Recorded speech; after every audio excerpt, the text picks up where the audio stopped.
Brazil, Costa Rica, Mexico, and Uruguay for the 4 seats among the Latin American and Caribbean states, and Germany, Israel, Italy, United Kingdom of Great Britain and Northern Ireland, and United States of America for the 5 seats among the Western European and other states. In accordance with Rule 92 of the Rules of Procedure, all elections should be held by secret ballot. However, I should like to recall paragraph 16 of General Assembly Decision 34/401, whereby the practice of dispensing with the secret ballot for elections to subsidiary organs when the number of candidates corresponds to the number of seats to be filled should become standard, unless a delegation specifically requests a vote on a given election.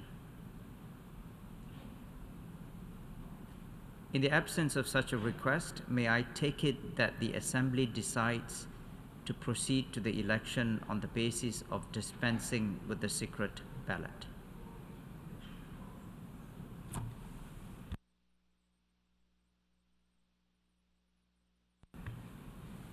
It is so decided.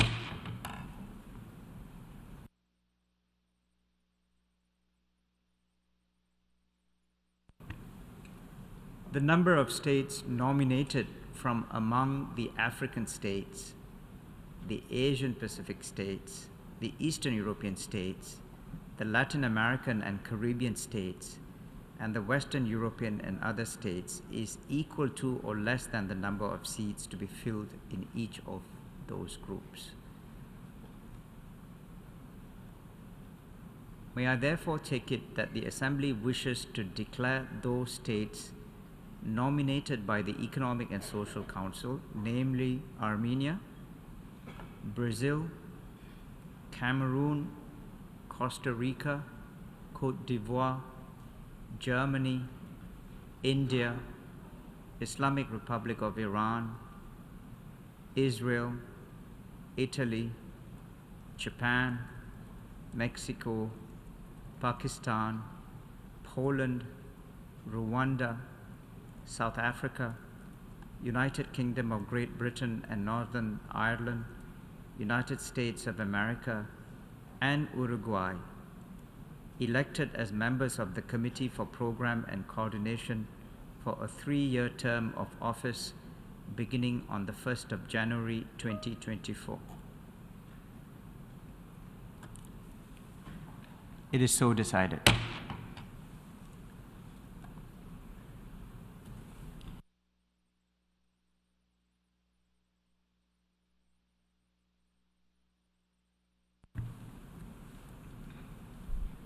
I give the floor now to the Islamic Republic of Iran on a point of order.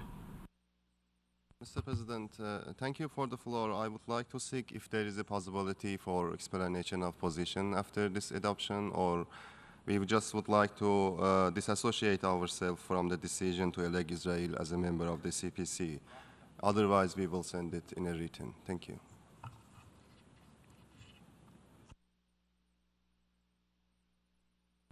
Thank you very much, Islamic Republic of Iran. It is my understanding that there is no practice of a point of order under elections, and I would therefore kindly request that the delegation of Islamic Republic of Iran submits its position in writing to the Secretariat and to the office of the President of the General Assembly. Will that be satisfactory? Islamic Absolutely, Republic sir, of yes. Iran, please. Yes, absolutely, sir. We will send it in a written. Thank you.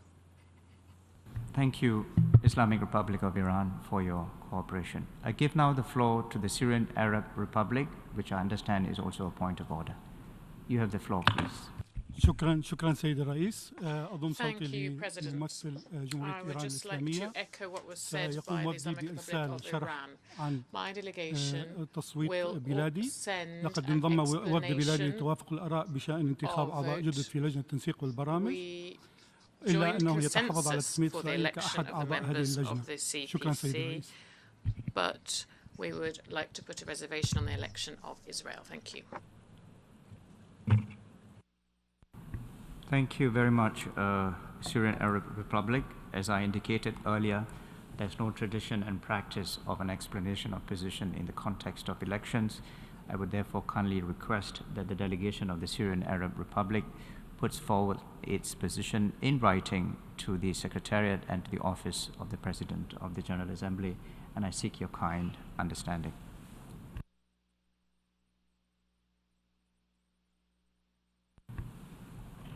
Excellencies, distinguished delegates, I congratulate the states that have just been elected as members of the Committee for Program and Coordination. I should like to remind members that one member from among the Eastern European states remains to be elected for a 3-year term beginning on the 1st of January 2024.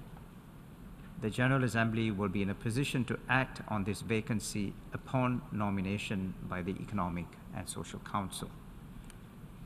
The General Assembly has thus concluded this stage of its consideration of sub-item A of Agenda Item 114.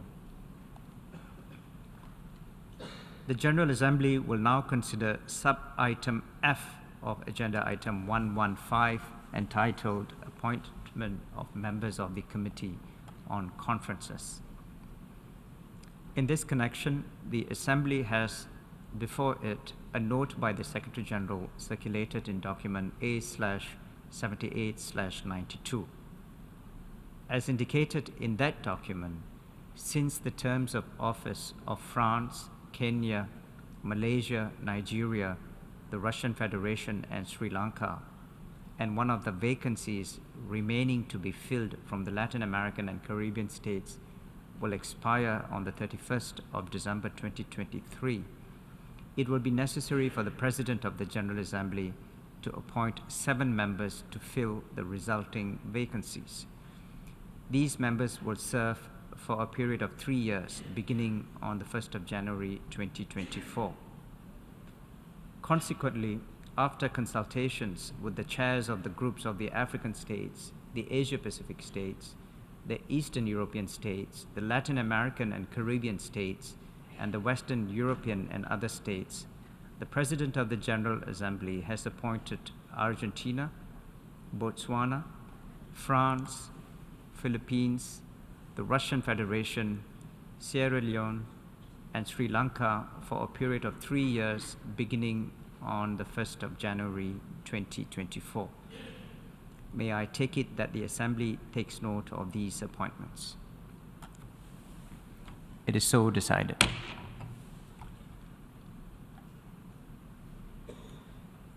Members will recall that 4 members from among the Latin American and Caribbean states remain to be appointed. 1 for a term of office beginning on the date of appointment and expiring on the 31st of December 2023, 2 for a term of office beginning on the date of appointment and expiring on 31st December 2024, and 1 for a term of office beginning on the date of appointment and expiring on the 31st of December 2025. After consultations with the chair of the group of Latin American and Caribbean states, the President of the General Assembly has appointed Brazil and Peru for a term of office beginning on the date of appointment and expiring on the 31st of December 2024, and Guatemala for a term of office beginning on the date of appointment and expiring on the 31st of December 2025. May I take it that the Assembly takes note of these appointments? It is so decided. The General Assembly has thus concluded this stage of its consideration of sub-item F of Agenda Item 115. The General Assembly will resume consideration of agenda item 13, entitled Integrated and Coordinated Implementation of and Follow-up to the Outcomes of the Major United Nations Conferences and Summits in the Economic, Social, and Related Fields, in order to take action on a draft resolution issued as document A/78/L8.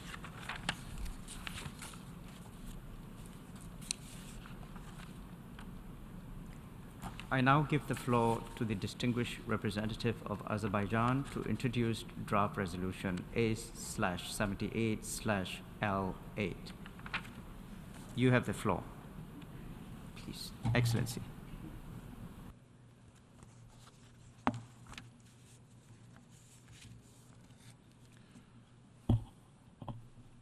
Mr. President, I have the honor on behalf of the delegations of Kazakhstan, Kyrgyzstan, Tajikistan, Turkmenistan, Uzbekistan, and my own country, Azerbaijan, to introduce draft resolution A/78/L8, entitled Commemoration of the 25th Anniversary of the United Nations Special Program for the Economies of Central Asia, under Agenda Item 13, integrated and coordinated implementation of and follow-up to the outcomes of the major United Nations conferences and summit in the economic, social, and related fields.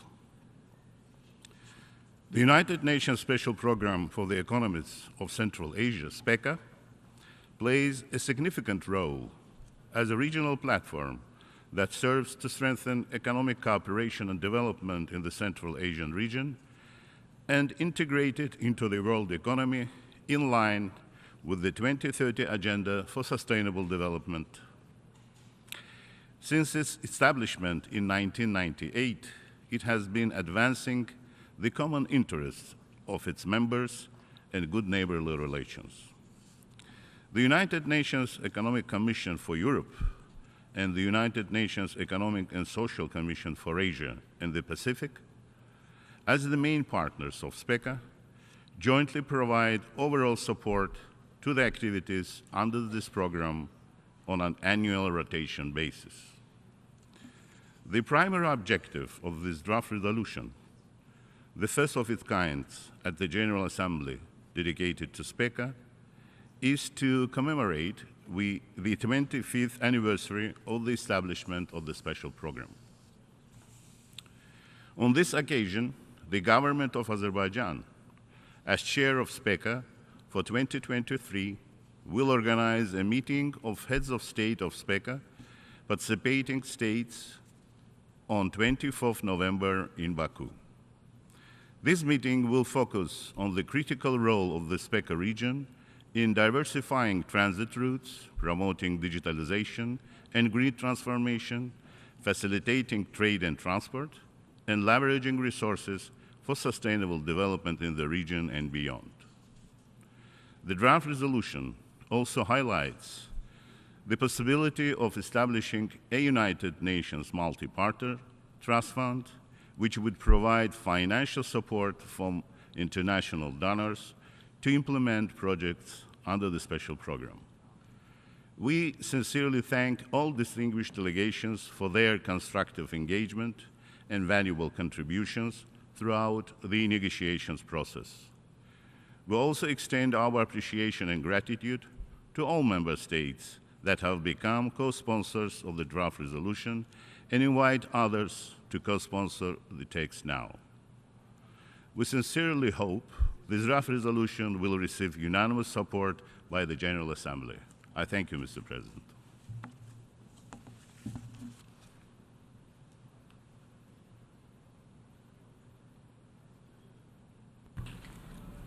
I thank the distinguished representative of Azerbaijan for introducing the draft resolution. We shall now proceed to consider draft resolution A/78/L8. For your information, the draft resolution has closed for e-sponsorship. I now give the floor to the representative of the Secretariat please. Thank you. Thank you, Mr. President. I should like to announce that since the submission of the draft resolution, and in addition to the delegations listed on the L document, the following countries have also become co-sponsors of A/78/L8: Belarus, Estonia, Hungary, Russian Federation, and Turkey. If any other countries wish to co-sponsor A/78/L8, please signify by pressing the microphone button. I see none. Thank you, Mr. President.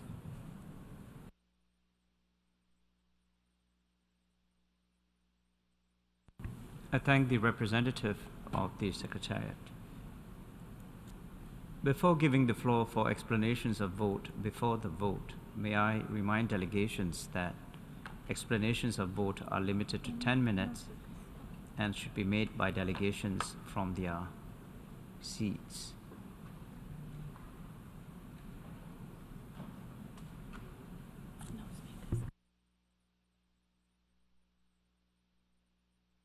It's my understanding that no delegation wishes to take the floor in explanation of their position before the vote. The General Assembly will therefore now proceed to take action on draft resolution A/78/L8 entitled Commemoration of the 25th Anniversary of the United Nations Special Program for the Economies of Central Asia. May I take it that it is the wish of the General Assembly to adopt draft resolution A/78/L8?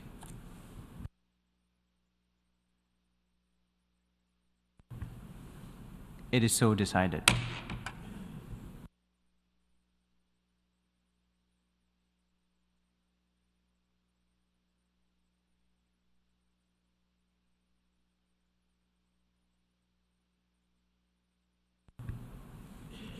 Excellencies, distinguished delegates, the General Assembly has thus concluded this stage of its consideration of Agenda Item 13.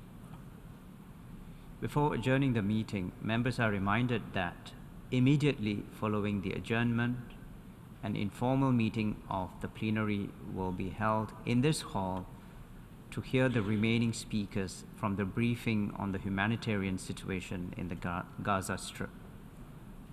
The meeting is adjourned.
I call to order the informal meeting of the plenary to hear the remaining speakers from the 17th of November last week, when we heard briefings on the humanitarian situation in the Gaza Strip.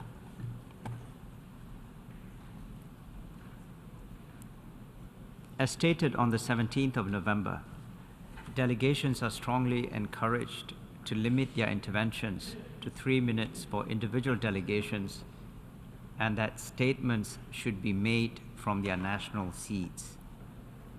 Statements may also be sent in advance to the e-statements portal to facilitate the interpretation and posting of these statements. I thank you very much for your cooperation. We'll begin this morning's discussion, and I now give the floor to the distinguished representative, His Excellency Peter Szijjártó, Minister for Foreign Affairs and Trade of Hungary. Excellency, please. Your Excellency, thank you so much. Dear colleagues, ladies and gentlemen, it has been already 1 month and a half since Israel had to face a really brutal terrorist attack. And I just mentioned this because we should not forget how the conflict in the Middle East has started. And we should not relativize, and we should not forget about that. And I do believe that it is not only the interest of Israel, but the interest of the entire world that such a heinous attack would never take place again. And it is a global interest as well that actions against terror must be successful. When it comes to the Hungarian aspect in this regard, we have 3 very special points, Mr. Chairman. First, that we have to save the lives of the civilian people in the Gaza Strip. Second, we have to urge Hamas to immediately release all the hostages. And third, to preserve the stability of Egypt. Hungary used to have 15 citizens stuck in Gaza. We have worked a lot in order to evacuate them. Here I'd like to express my special appreciation to the Foreign Minister of Israel, Minister Cohen, and Foreign Minister of Egypt, Minister Shukri. Without their cooperation, without their really fair approach, it would not have been possible to evacuate those 14 Hungarian citizens who wanted to leave the Gaza Strip. And I do believe that the fact that we were able to evacuate our civilians who wanted to leave gives a hope that all civilians who would like to leave will be able to leave the Strip.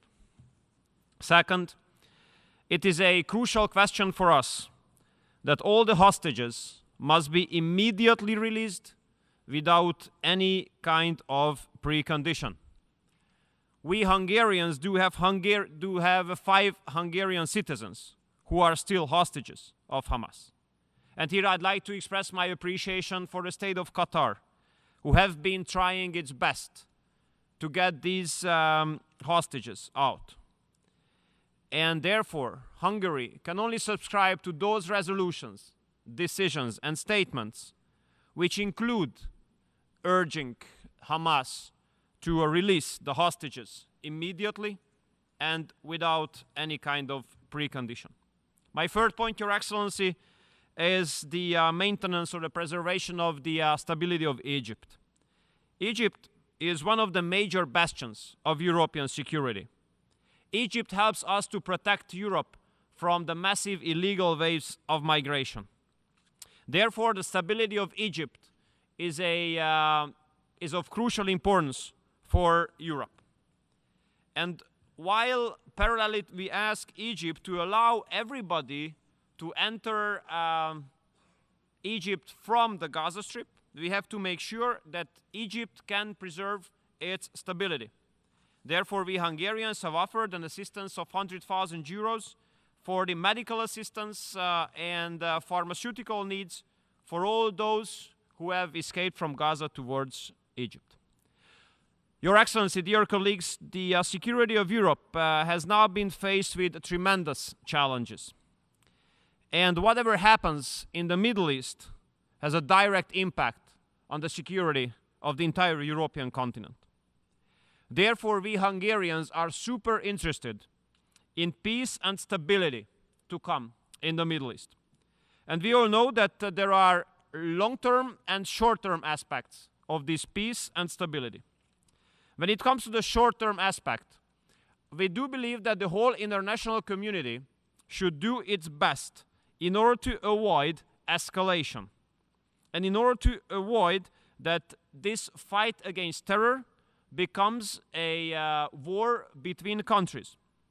Because if this action against terror becomes war between countries, then in the Middle East it would have absolutely unforecastable and unpredictable consequences, which I think none of us would like to see. Therefore, I do believe that all members of the international community should behave very responsibly. On the long term, Your Excellency, we do hope that once we can come back to the principle of the Abraham Accords. Abraham Accords, thanks to President Trump, were the best attempts to offer hope in the Middle East to come to a peaceful time. And we do hope, we do ask those countries who have been part of the Abraham Accords and all those who plan to be part of it to not to give up and try to restore the principle of the Abraham Accords, try to come back to the Abraham Accords. And we do believe that if we join our forces, then we can avoid escalation of the situation in the Middle East, and we will be able to come back to a hopeful path of ensuring that all people in the Middle East can live in peace and under a stable situation. Thank you so much, Your Excellency. I was very grateful that you gave me the chance to express the position of Hungary at the General Assembly. Thank you very much, Excellency, for your statement. I now give the floor to the distinguished representative of Senegal, to be followed by the Kingdom of Netherlands and Belgium. Senegal, please. Monsieur le Président, merci pour la tenue de cette réunion. Permettez-moi également de remercier Son Excellence Monsieur Denis Francis, président de la 78e session de l'Assemblée Générale, d'avoir convoqué cette réunion sur proposition conjointe de la Libye et de la Mauritanie, respectivement au nom du groupe arabe et de l'Organisation de coopération islamique. Les briefings que nous avons entendus vendredi dernier nous rappellent l'urgence de la situation humanitaire dans la bande de Gaza, sous blocus depuis plus de 16 ans et martyrisée ces derniers temps par des bombardements qui ne distinguent pas les civils des combattants. Les témoignages des entités onusiennes et des acteurs humanitaires sont glaçants et sans appel. Comme elle avait condamné les attaques du 7 octobre 2023, ma délégation condamne les représailles d'Israël qui visent sans distinction hôpitaux, écoles et installations onusiennes. Elle exprime également sa vive préoccupation au sujet des événements en cours à l'hôpital Al-Shifa. Ma délégation s'incline pieusement devant la mémoire de toutes les victimes de part et d'autre et salue également le courage des acteurs humanitaires prêts à faire le sacrifice ultime pour sauver des vies. Monsieur le Président, ce qui se passe à Gaza est un drame et une épreuve pour la communauté internationale. Plus de 12 000 personnes ont déjà péri, dont 2 tiers de femmes et d'enfants et 103 membres du personnel onusien. C'était d'ailleurs tout le sens de la reprise de la 10e session spéciale d'urgence de l'Assemblée Générale, qui a adopté à une majorité écrasante la résolution ARS-ES 1021 sur la protection des civils et le respect des obligations juridiques et humanitaires. C'est aussi pourquoi la fin de l'impasse dans laquelle était le Conseil de sécurité par l'adoption, enfin, d'une résolution appelant à l'instauration de clauses humanitaires doit être appréciée à sa juste valeur comme une étape cruciale dans ce contexte de violation grave du droit humanitaire. Je voudrais appuyer ici les propos de l'ambassadeur de Palestine pour dire que l'urgence principale, c'est le cessez-le-feu. L'enjeu, c'est de mettre en œuvre ces pauses et couloirs humanitaires pour un accès humanitaire immédiat, complet, durable, sûr et sans entrave aux populations civiles privées d'eau, d'électricité, de soins, de carburant, bref, de vie.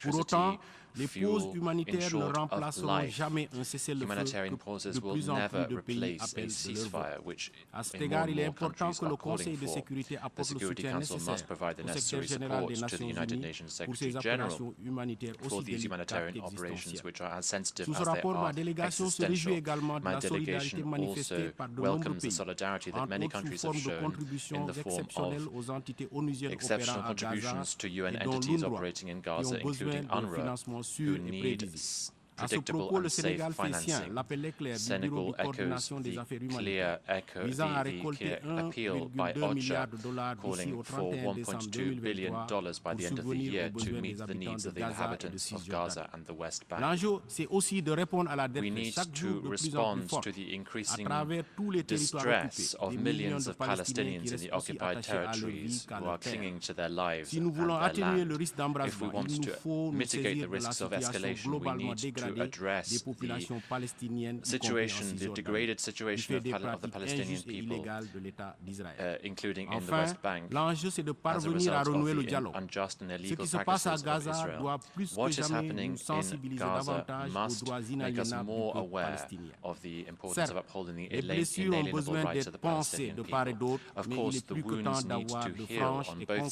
sides, discussions but we need pour also enfin to have réaliser candid la solution discussions à to deux finally États, bring about the Israël et two-state la solution, Palestine, with vivant Israel and côte à côte Palestine living dans la side paix by et la side in sécurité peace and à security l'intérieur de frontières within internationalement internationally reconnues recognized avec borders Jérusalem with Est East comme capitale Jerusalem de l'État as the palestinien. capital of the Je vous Palestinian remercie. state. Thank you. I thank the representative of Senegal for the statement, and I now give the floor to the representative of the Kingdom of Netherlands, to be followed by Belgium and the Syrian Arab Republic. The Netherlands, please. The Kingdom of the Netherlands expresses its gratitude to the Arab Group, the OIC, and the PGA for convening this highly important briefing. We also thank the briefers for sharing their valuable insights, priorities, and comments. We heard them loud and clear. While we align ourselves with the EU statement, we also wish to make some comments in our national capacity.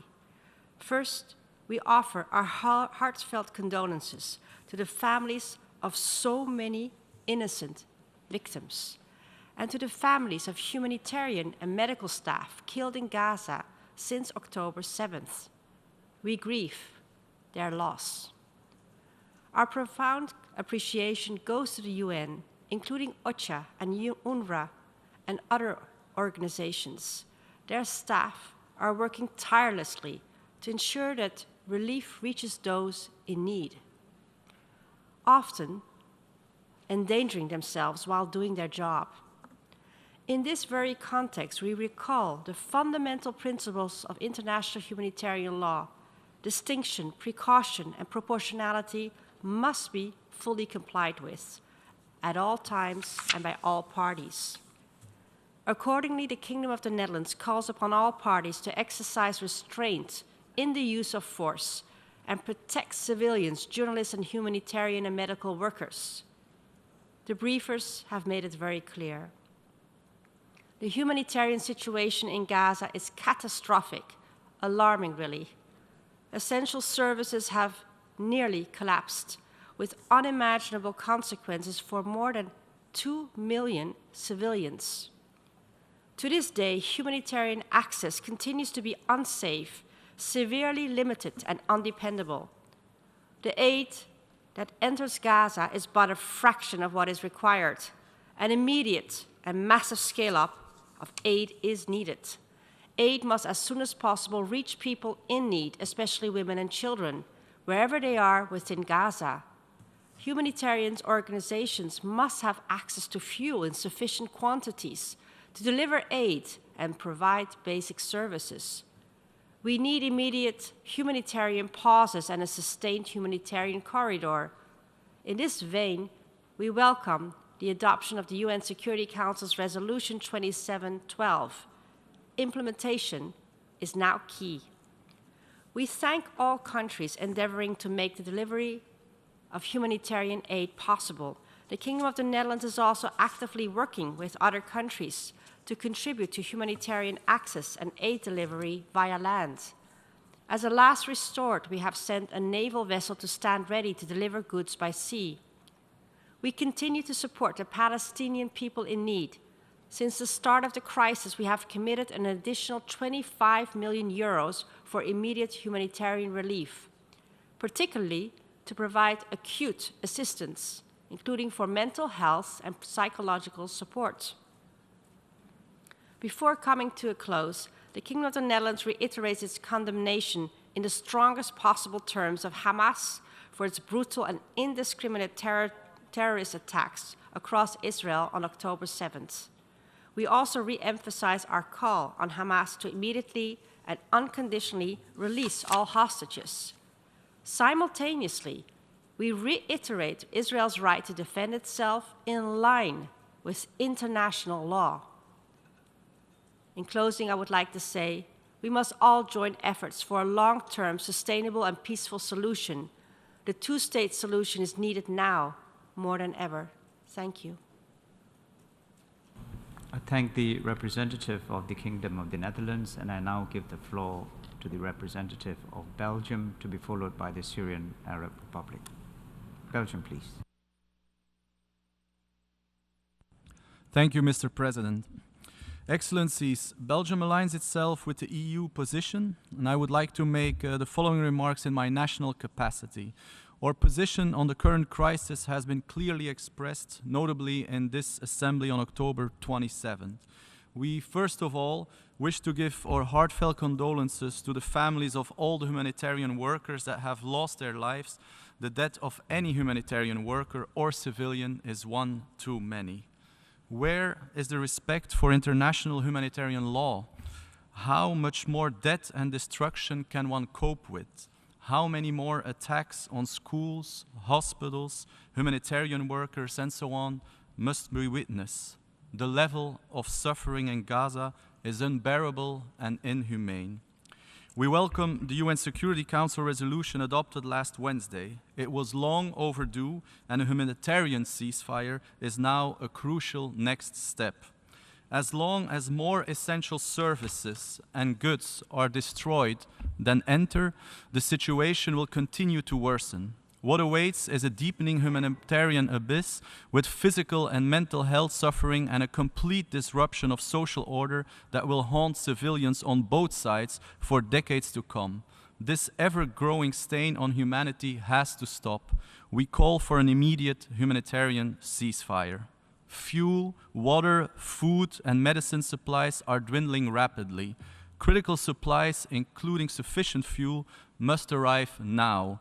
Fuel only for the purpose of aid transport is not sufficient. Fuel is also needed for generators of critical infrastructure and hospitals. There is no reciprocity in international humanitarian law.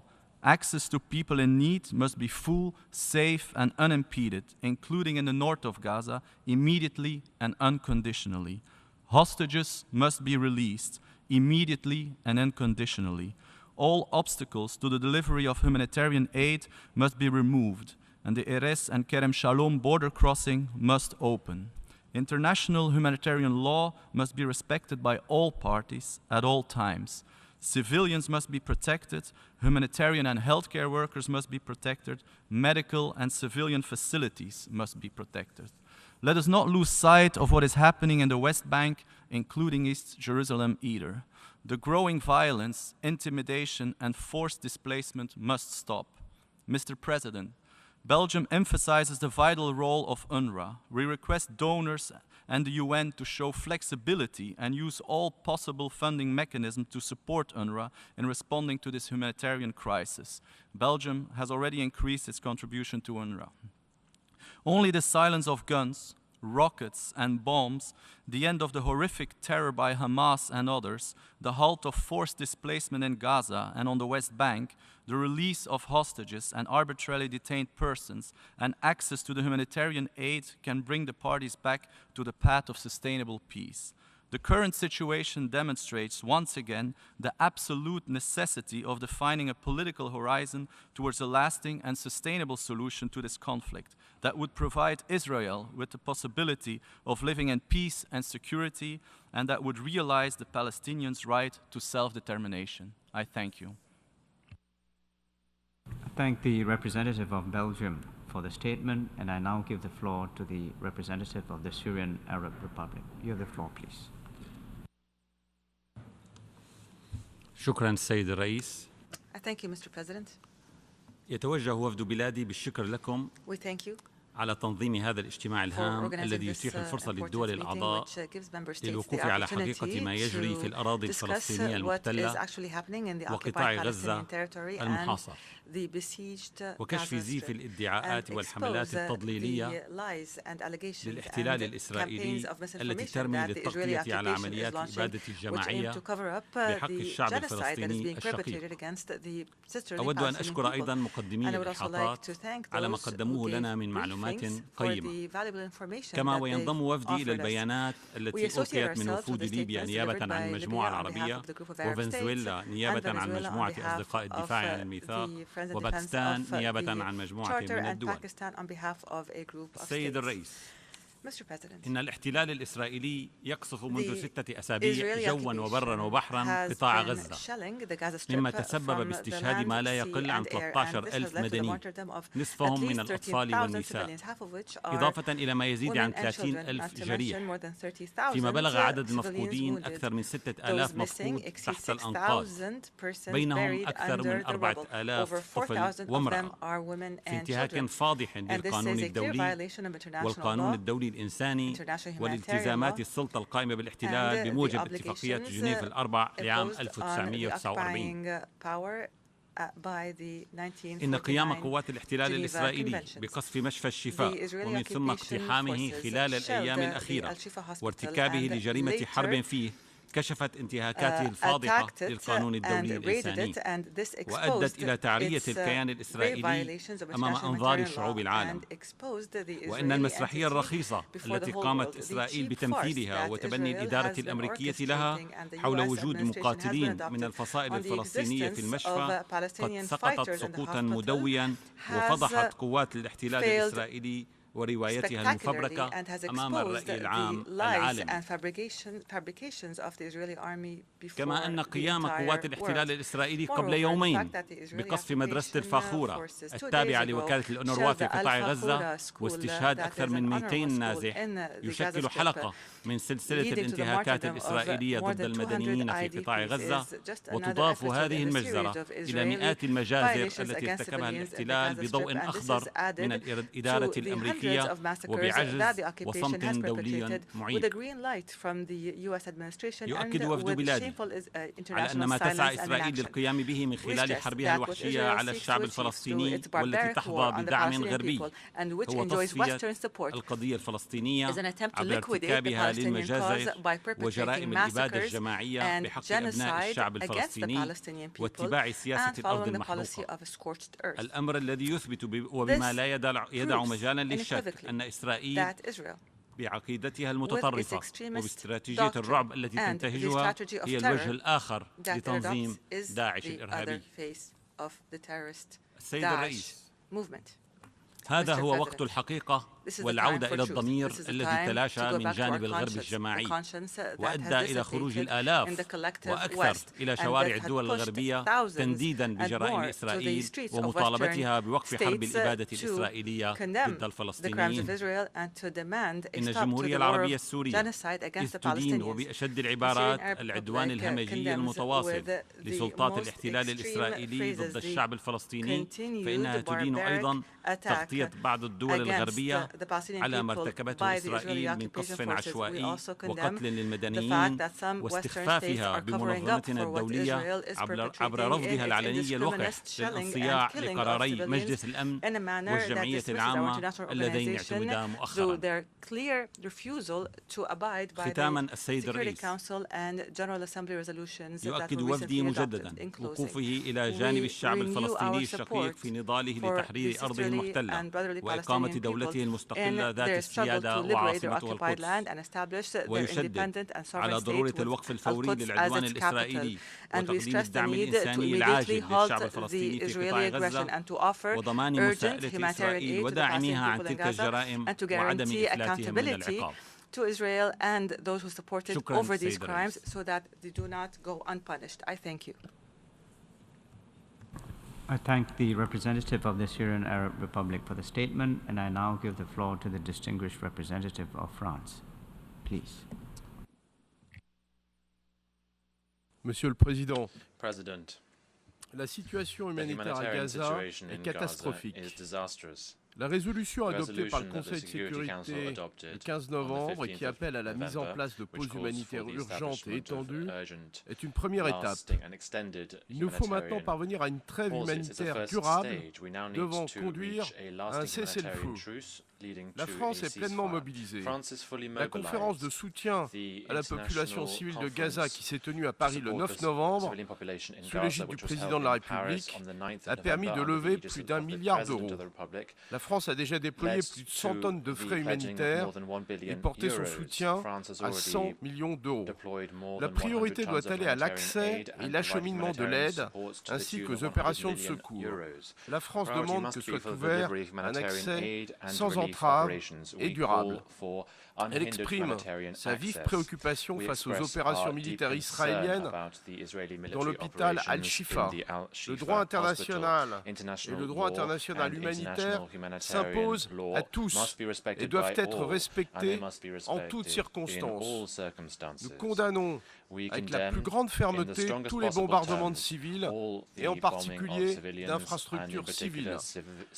La France réitère sa condamnation des attaques terroristes du Hamas contre Israël.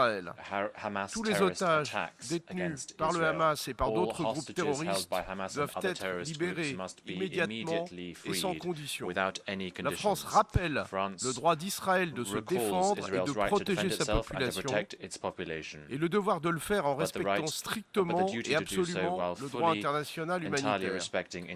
La France est pleinement engagée pour éviter une extension de ce conflit. Les acteurs régionaux doivent faire preuve de responsabilité et de retenue.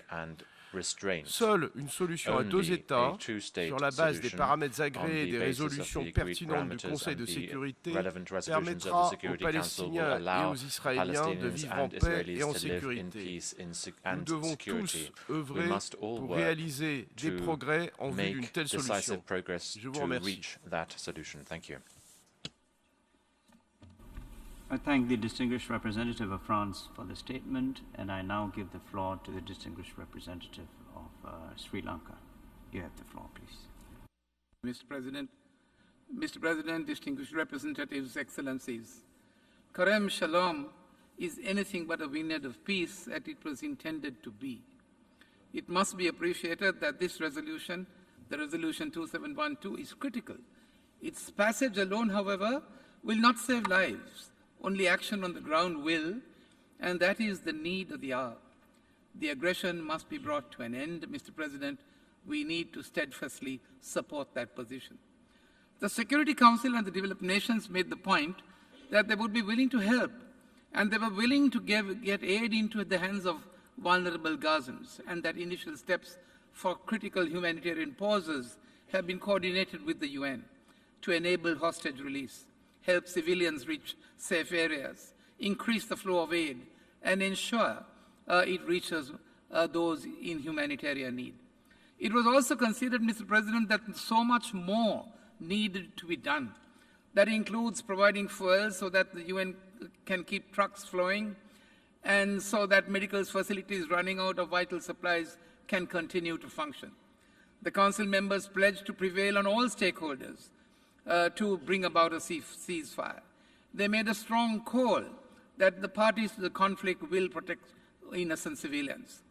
The Security Council also made it clear that it will continue to call for measures that will save lives in the long term and ensure that all parties can live side by side, particularly Israelis and Palestinians, in states of their own with equal measures of security, freedom, opportunity, and dignity.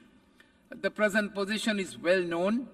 We have lost, has resulted in more casualties and more human misery. Mr. President, my delegation does not intend to add one more word to the agonizing narrative of human suffering that has been unfolded in this assembly, but would seek to appeal to the higher beings in all of us by leaving you with a few lines from a verse from Rabbi Sheila Weinberg, a community relations professional, titled Two Peoples, one land. In her zest for peace in the Middle East, it is a plea from her, a plea worthy of contemplation as it captures what should be the true ethos. It says, 2 peoples, 1 land, 3 faiths, 1 root, 1 earth, 1 mother, 1 sky, 1 beginning, 1 future, 1 destiny, 1 broken heart, 1 God. We pray to you, she says, grant us the vision of unity, and may you live the life of all the worlds, source of all amazing differences, help us to see clearly. Guide us gently and firmly towards each other, towards peace. As she puts it, let us all breathe together, breathe life to all that we do to alleviate the suffering of those suffering due to this terrible conflict.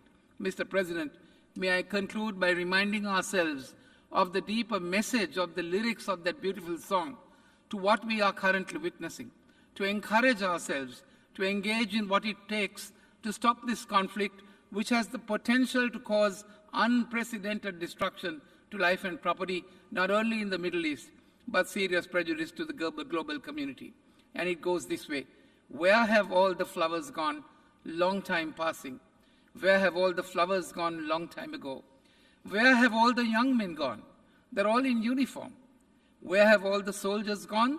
They've gone to graveyards, everyone. Where have all the graveyards gone? They're covered with flowers, everyone. When will we ever learn? Oh, when will we ever learn? The words are a grim reminder that we must discourage any aggression in any form from the lessons we have learned. There is no time, Mr. President, to learn. Let's unanimously agree to work without hesitation, put an end to this agonizing tragedy today. Mr. President, we can do it. Thank you. I thank the distinguished representative of Sri Lanka for the statement, and I now give the floor to the distinguished representative of Switzerland, please. Merci, Monsieur le Thank Président. you, President.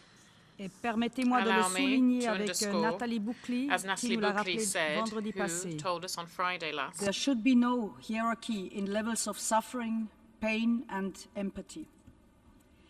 Merci au président de l'Assemblée Générale pour avoir organisé ce débat et merci aux représentants et représentants de l'ONU, non seulement pour leurs remarques, mais surtout pour leur travail et celui de leurs équipes. Je voudrais aussi exprimer nos très sincères condoléances pour les plus de 100 collaborateurs et collaboratrices de l'ONU qui ont perdu leur vie et rendre hommage au courage des milliers de humanitaires qui restent sur place pour sauver des vies dans les circonstances in place to save lives in the most La Suisse difficult est of profondément circumstances. préoccupée par Switzerland la is deeply situation concerned by the humanitaire dans la humanitarian bande de situation Gaza. in the Gaza Strip. Nous déplorons la We mort de deplore milliers the de death civils en of Israël et dans thousands of l'ensemble civilians du in territoire Israel and across palestinien the whole occupé occupied depuis les Palestinian actes de territory terreur since the acts of perpétrés terror par le Hamas perpetrated en by Israël Hamas in le Israel 7 octobre on the 7th of que la October, Suisse a fermement which condamné. Switzerland strongly Nos condemned. pensées sont avec Our leurs familles. thoughts are with their families. En même temps At qu'elle the same reconnaît time le as we droit d'Israël recognize the d'assurer right sa of défense et sa Israel to sécurité, ensure its la defense and Suisse its rappelle security, que la Switzerland protection des recalls civils that the et le protection of respect du droit civilians and international respect for humanitaire international sont humanitarian obligatoires. law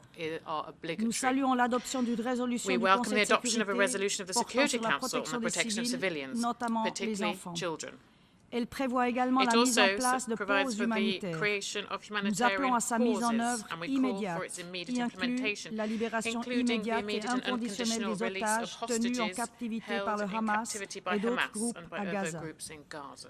En parallèle, In parallel, la Suisse continuera Switzerland à will s'engager continue to avec nos engage collègues with our pour que le colleagues Conseil de so that the sécurité Security prenne des Council mesures take adressant measures la that situation address the globale dans le situation as a conflit whole actuel. in the current conflict. En tant que dépositaire As the des conventions depository de of the Genève, Geneva nous Conventions, we continuerons will à nous continue concentrer surtout to et à chaque focus occasion à above all and souligner at every l'importance opportunity du respect du droit in international underscoring et the à le importance of renforcer. respect for international L'accès humanitarian law and humanitaire also for rapide et sans strengthening it. entrave à l'ensemble de la bande de Gaza doit, Swift and de toute unhindered urgence, humanitarian être access to the whole of autorisé et the Gaza Strip facilité must be, as conformément a au droit priority, international authorized humanitaire. and facilitated in line with La mise en place international urgente de humanitarian pauses law. ou trêves The humanitaires urgent doit permettre implementation of d'assurer un tel humanitarian accès. pauses or truces Nous must appelons allow à for this l'ouverture de access tous to les take points de place. We passage call for the viables, opening of notamment all ceux viable avec la crossing points, capacité particularly nécessaire. those that have the necessary Nous capacity. We call in particular on all parties to provide sufficient fuel so that the infrastructures that provide essential services can work. This includes healthcare, water and electricity. We call, and we heard on Friday, that the difficulties to access these services disproportionately affects women. Civilians, those injured and sick, humanitarian and medical personnel, as well as civilian infrastructures, including UNRWA schools, must be protected at all times by parties to the conflict.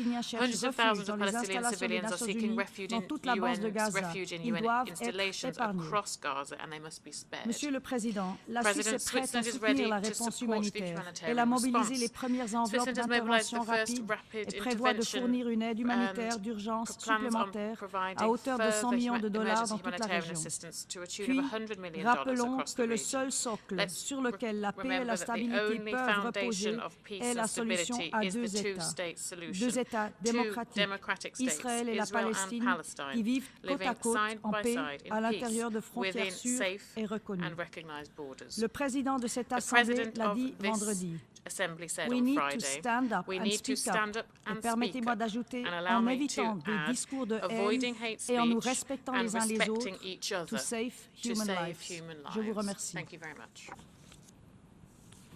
Thank the distinguished representative of Switzerland for the statement, and I now give the floor to the distinguished representative of Ireland. You have the floor, please. Thank you, President, for convening this very important meeting. Thank you also to the briefers on Friday last for their testimony and witness to the horror and the catastrophe that is unfolding in Gaza as we speak. Ireland aligns itself with the statement of the European Union and adds the following points in our national capacity. Ireland's Deputy Prime Minister and Foreign Minister has just returned from Egypt, Israel and the occupied Palestinian territory, where he was leading our response and intensifying our engagement with regional counterparts. As we heard from our briefers on Friday, the humanitarian situation in Gaza is catastrophic and worsening daily. An immediate humanitarian ceasefire is essential, and we repeat our calls for this, along with an urgent and significant scaling up of humanitarian access and supplies, including food, fuel, water and medical supplies. Yesterday, I was gravely disturbed by the UN Secretary General's report of civilians killed by strikes on UN premises in Gaza, adding to the appalling number of civilian casualties, including so many children. We welcome last week's Security Council resolution, as it recognised the number of children who have been killed, injured and traumatised is simply unacceptable. All parties to conflict must comply with international humanitarian law, including principles of distinction, proportionality and precaution in the conduct of hostilities. All civilians, including those that have been told to move but cannot or choose not to, must still be protected as civilians. With the rest of the European Union, Ireland condemns Hamas in the strongest possible terms for its brutal and indiscriminate terrorist attacks, including its taking of hostages, a breach of humanitarian law. Ireland calls again for the immediate and unconditional release of all hostages, including 9-year-old Emily Hand, an Irish citizen.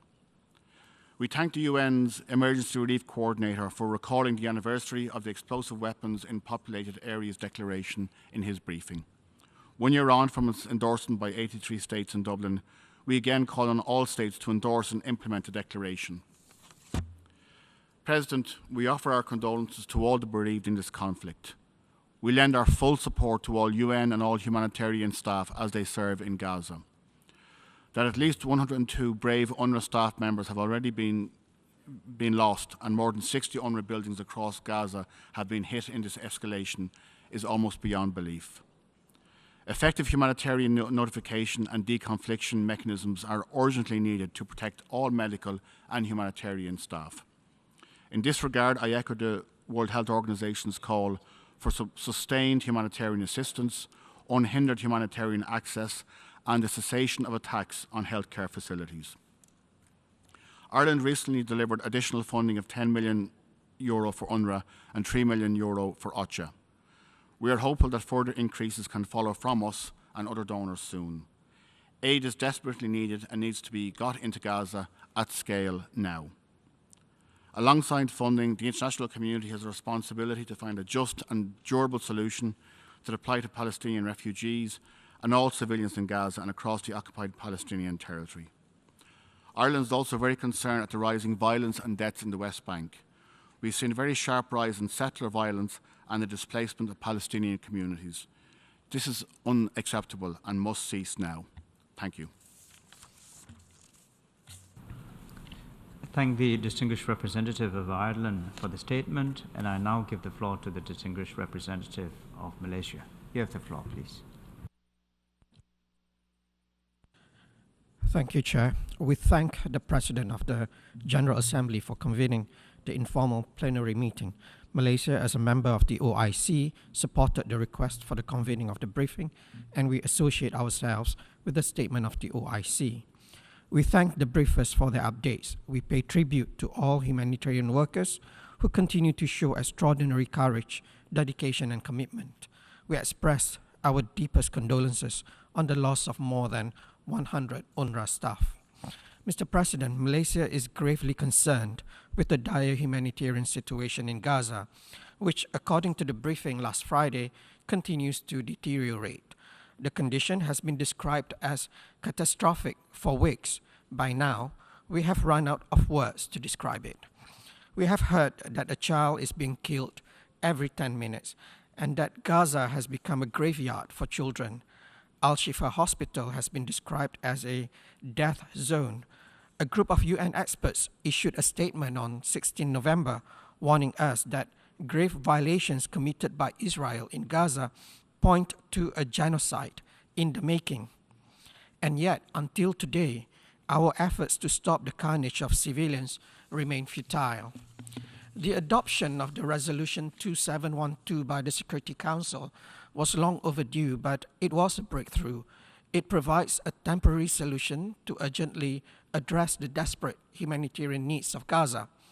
All parties must comply with the demands of the resolution. Safe, unhindered, and unimpeded humanitarian access must be urgently granted, and the supply of humanitarian aid up to scale must be ensured. Importantly, the supply of fuel, water, and electricity must be restored. Malaysia categorically rejects the forced displacement of Palestinians and the idea of unilaterally establishing so-called safe zones. We condemned indiscriminate attacks on hospitals and schools. We agree with all briefers that an immediate ceasefire is extremely critical. It is the only way to stop further loss of innocent lives. Mr. President, Malaysia will do whatever it can to alleviate the suffering of Palestinians. So far, Malaysians have raised $4.9 million for our humanitarian trust fund for the people of Palestine. $2.1 million from this fund has been channeled to UNRWA, while the rest is donated as humanitarian aid. 2 plane loads of about 38 tons of humanitarian aid have been delivered. We thank Egypt for its cooperation. Malaysia will continue to work closely with all international partners in humanitarian efforts to assist the people of Gaza. Malaysia reiterates its unwavering support for the inalienable right of the Palestinian people to self-determination in a free and independent state of Palestine. It is the only way to ensure durable peace in the region. I thank you. I thank the distinguished representative of Malaysia for the statement, and I now give the floor to the distinguished representative of India. You have the floor, please. Mr. President, I thank you for convening this meeting today, and I wish to thank all the briefers on Friday for providing us with an update on the humanitarian situation prevailing in Gaza. India welcomes all efforts by the international community that strive towards a de-escalation of the conflict and enables the delivery of urgent humanitarian assistance to the people of Palestine. The message from our leaders has been clear and consistent. We are firmly opposed to terrorism in all its forms and manifestations, clearly against violence, and are on the side of adherence to international humanitarian law and ensuring that further escalation is prevented, humanitarian aid delivery continues, all hostages are released unconditionally, and all parties work towards an early restoration of peace and stability. Towards this, we also welcome efforts for humanitarian pauses. We are also firm, Mr. President, in our commitment to provide humanitarian aid to the people of Palestine and have already delivered 70 tons of disaster relief materials, including 17 tons of medicines and medical supplies in 2 tranches, and our humanitarian support will continue. Similarly, India continues to play an active role as a member of the Advisory Commission of the United Nations Relief and Works Agency for Palestine refugees in the Near East. Mr. President, let me conclude by underlining India's consistent position of achieving a just, peaceful, and lasting solution to the Israel-Palestine issue. India has always advocated the resumption of direct negotiations towards establishing a sovereign, independent and viable state of Palestine, living within secure and recognized borders, side by side, at peace with Israel. Thank you. Thank the distinguished representative of India for the statement, and I now give the floor to the distinguished representative of Slovenia. You have the floor, please.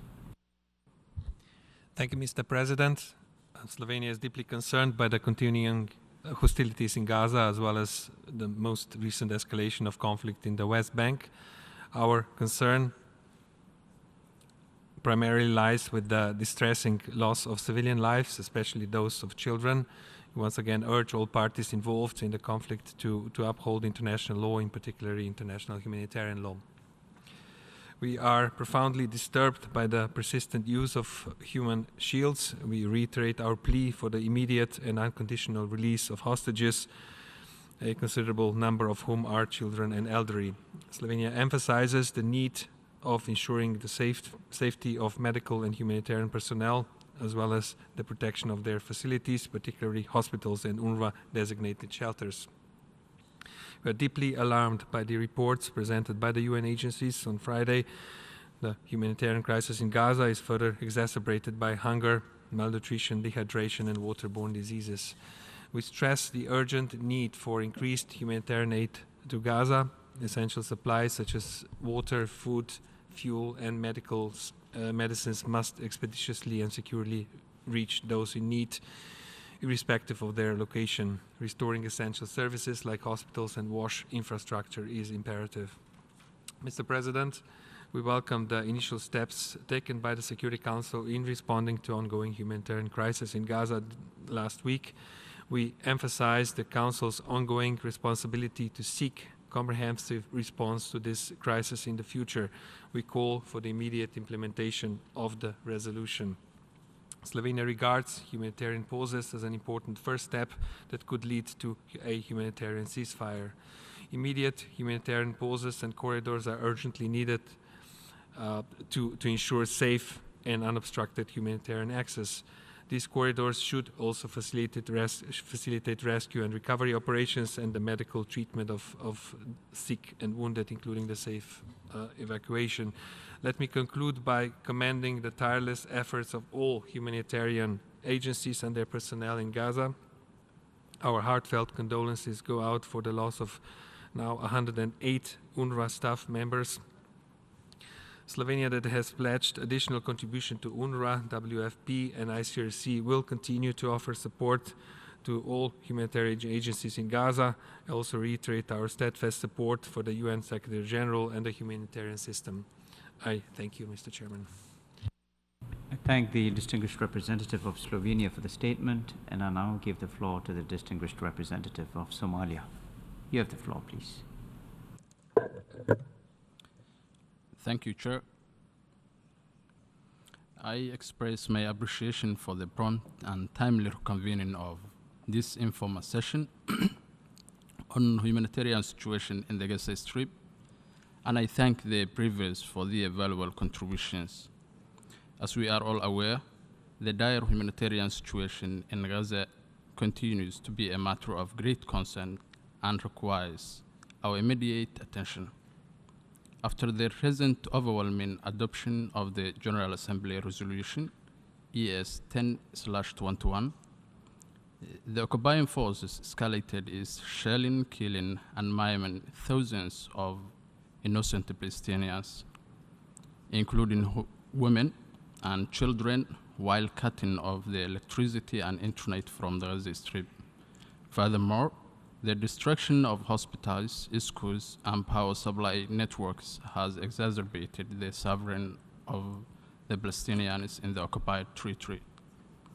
The population's vulnerable groups of children, women, and the elderly has utilized all its coping mechanisms and continues to be exposed to grave risks of forced displacement, food insecurity, inadequate health care, as well as a lack of safe shelter. The movement restrictions imposed on Gaza have severely hampered the ability of humanitarian organizations to deliver aid and assistance to those in need. Addressing the humanitarian crisis in Gaza requires a comprehensive approach that prioritizes immediate ceasefire, the protection of civilians, and ensures unhindered access to essential goods and services. It is crucial to establish safe zones and humanitarian corridors to maximize the provision of essential aid and assistance to those in need. I commend UNRWA's vital role in coordinating relief efforts and emphasize the need for generous donors to provide the agency with sufficient, predictable, and sustainable funding. We condemn the targeting, injuring, and killing of all humanitarian workers, journalists, as well as medical staff in Gaza Strip. We reiterate our call to respect international humanitarian law and human rights. We must increase our efforts to peaceful resolution to the underlying long-standing conflicts, including the full recognition of free, sovereign, and independent Palestine, with Jerusalem as its capital, in accordance with relevant resolutions of the Security Council and the General Assembly. I thank you. I thank the representative of Somalia for the statement, and I now give the floor to the distinguished representative of Indonesia. You have the floor, please. Thank you, Mr. President. Indonesia thanks the valuable briefing by senior leadership of the various UN agencies last Friday. We pay tribute to the humanitarian staff that have lost their lives while selflessly carrying out their duty. We commend the humanitarian workers still working on the ground, working under unbearable and inhumane conditions, even after becoming victims themselves, losing homes, families, and friends. Mr. President, the briefings clearly showed the catastrophic situation in Gaza. Indonesia condemns Israel's attack on public infrastructure, including the Indonesian hospital in Gaza that resulted in death of numerous civilians. It is a blatant violation of international humanitarian law. When will we heed the calls by UN humanitarian agencies, by the global community? How much longer must we wait until we can act? How much longer must we be at the mercy of the few? While we welcome the adoption of General Assembly Resolution ES 1021 and Security Council Resolution 2712, we echo the call made by the Director General of WHO that for the sake of the UN and humanity, meeting and commitments are not enough. Resolutions and statements are not enough. It needs to be implemented on the ground. We need concrete action now. We need a humanitarian ceasefire now. We need unimpeded delivery of humanitarian assistance now. If we do not act now, we are risking the biggest humanitarian defeat. Indonesia, in coordination with the Palestinian Authority and UN agencies, have dispatched 51.5 tons of aid on 9th November. Today, we are pleased to announce the delivery of 21.7 tons of humanitarian aid just yesterday in the second phase, which includes crucial supplies such as food, medicine, and medical resources, blankets, and logistical supplies. We echoed the call by USG Martin Griffith on the need to ensure regular and sustained humanitarian assistance for Palestine. Indonesia, for our part, will triple our annual voluntary contributions to UNRWA beginning this year. Finally, Mr. President, it is imperative to pursue sustainable solutions for Palestine and not solely to rely on ad hoc humanitarian assistance. It is evident that for decades, the basic rights of Palestinian people have been unjustly stripped away, not just in Gaza, but also in the West Bank. However, it seems, despite celebrating 75 years of the Universal Declaration of Human Rights this year, the universality of human rights does not apply to the people in Gaza. Addressing the root cause is paramount, and putting into motion a process for a two-state solution is urgent.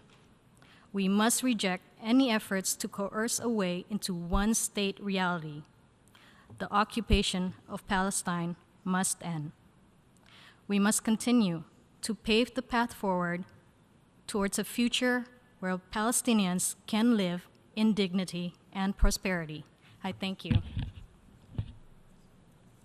I thank the representative of Indonesia for the statement, and I now give the floor to the distinguished representative of the Islamic Republic of Iran.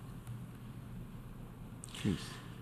In the name of God, the compassionate, the merciful. Mr. President, let me begin by thanking you for convening this meeting. I would also like to thank all the briefers for their informative remarks during previous meeting.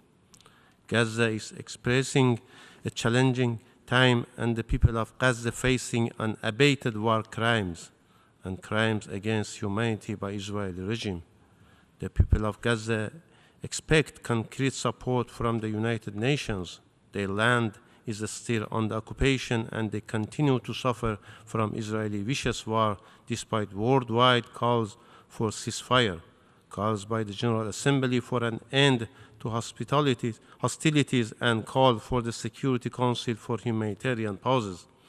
In such a dire situation, sympathy is no longer enough. There is generally an expectation that the content of Security Council resolution should have included the main elements of the resolution of the General Assembly that was adopted with a majority of 121 votes, especially its key point that there is a most urgent need for an immediate, sustainable, and durable truce for civilians. Regrettably, some members of the Security Council who voted in the favor of the General Assembly resolution refused to agree to the amendment that included the demand for a truce in UN Security Council resolution to avoid the resolution being vetoed. Consequently, the adoption resolution lacks an adequate provision for ending the war, which is essential for ceasing Israel's atrocities in Gaza against innocent civilians. What has happened since the adoption of this resolution? Has the number of attacks on innocent people decreased? Has Gaza population received sufficient humanitarian assistance? The answer is no. Instead, the representative of the occupying regime said in the same meeting that they would do whatever they wish. This regime has directly attacked 3 UNRWA schools housing thousands of Palestinian displaced families only since the first part of this meeting held on Friday. All this because there is a fundamental problem and missing gap in the resolution that it is a lack of executive guarantee and is not a legally binding resolution. Accordingly, we believe that the General Assembly must play a leading role based on the powers and authority granted to it by the Charter of the United Nations. During the last 2 years, the General Assembly's capacity has been used to address issues related to peace and security. Now, the international community expects the same to assist the Palestinian people in the current catastrophic situation. We believe the same potential must be utilized. I thank you.